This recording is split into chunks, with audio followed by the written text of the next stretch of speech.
understanding of these various terms, and then just try to understand these concepts based on this clear understanding of the terms, and to avoid that confusion of thinking this word here is the same meaning as we normally use it. So that's where a lot of the confusion comes. And I think that's why I like to go back to the Sanskrit, because that's where it originally came from, and those terms there are very precise in meaning. So that's one thing I can recommend. How will I write the antidote? How will I write the antidote if somebody is stuck in anger? I missed the word. There's something about an antidote. How will I write the antidote? Light to get the fire inside to the antidote. Oh, how do we activate? How do we... Yeah, desperation, how we do it. How you do it is through practice. Yeah, practice, yeah, but how we record it, record them, I mean, the antidote. If we intellectually know that the antidote for attachment is impermanence, that's not going to help. We have to develop that antidote.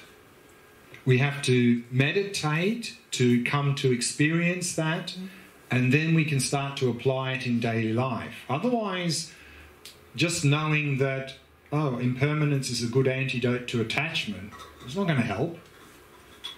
So, but if we do Vipassana practice of impermanence, of coming to taste and experience the fact that everything's changing moment by moment in meditation, if we do that, and we bring that into the daily life as much as possible and try to start to see things as constantly changing, that's the antidote for attachment. It's a method? Method, yeah. I mean, it's just practice. So remember, practice is meditation and daily life. So if we want the antidote to work, we need to practice. We need to make that internal, from intellectual to experiential, and then we need to integrate it into daily life. Then we have an antidote. Otherwise, it's just words. Otherwise, that's meditation. Sorry? No, nothing. Okay, last question, then we'll break for dinner. I struggle with maintaining faith. I think that one is a big one for me. Sure. I think the wisdom has been around for 2,500 years. I would have hoped, and we seem to be doing better in some ways, but worse in other ways. And for me, it's really challenging to. When I spent time in other retreats, they talked about collective degenerative states and collective karma and things that are really kind of derailing a little bit. So when we talk about faith, and of course we have in daily life, we've got faith in lots of things. Without faith, we wouldn't do anything.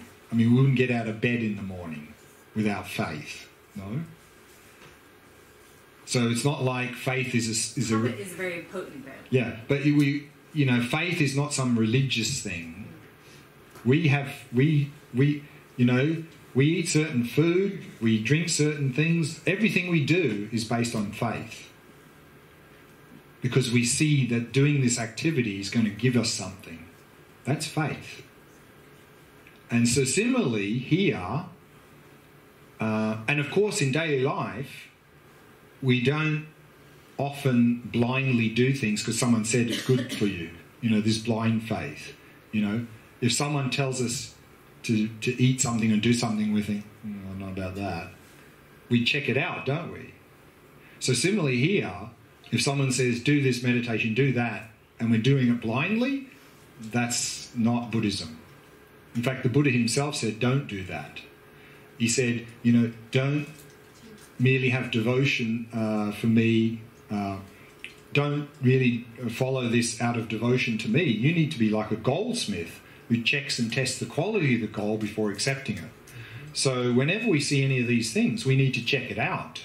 And many of these things we can check it out using reasoning and logic. And then we can really develop some faith based on reasoning and logic. And then we can really have confidence in that concept or that practice that we're doing. So this is the approach we need to follow.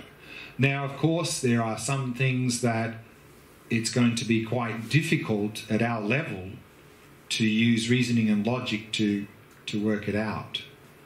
And so then we can focus on those things that we can do that with, and then based on our experience that we've checked this out and this seems to be true and accurate and all these things, then based on that there may be a few other things that we can't really do that because of our level of ability now, but then we can go, well, okay, let me provisionally take this idea on and see if it's useful or not, and then later I can maybe really check it out thoroughly. But following things on blind faith is not going to help for anyone, so we shouldn't do that.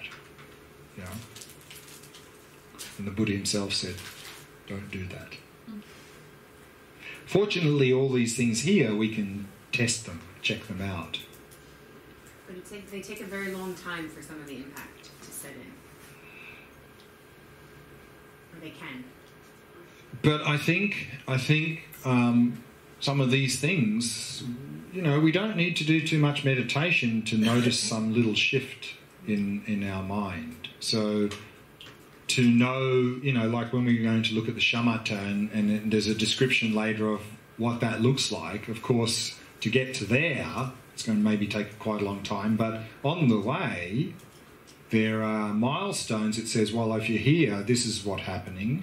We can check that because some of those milestones are very close to us, so we can see, well, okay, yeah, I actually, that's my experience, you know, and so then we can move along that. So I think it's important that we don't do this sort of blind faith because it's not helpful. Okay, let's break there for dinner and come back at 7:30.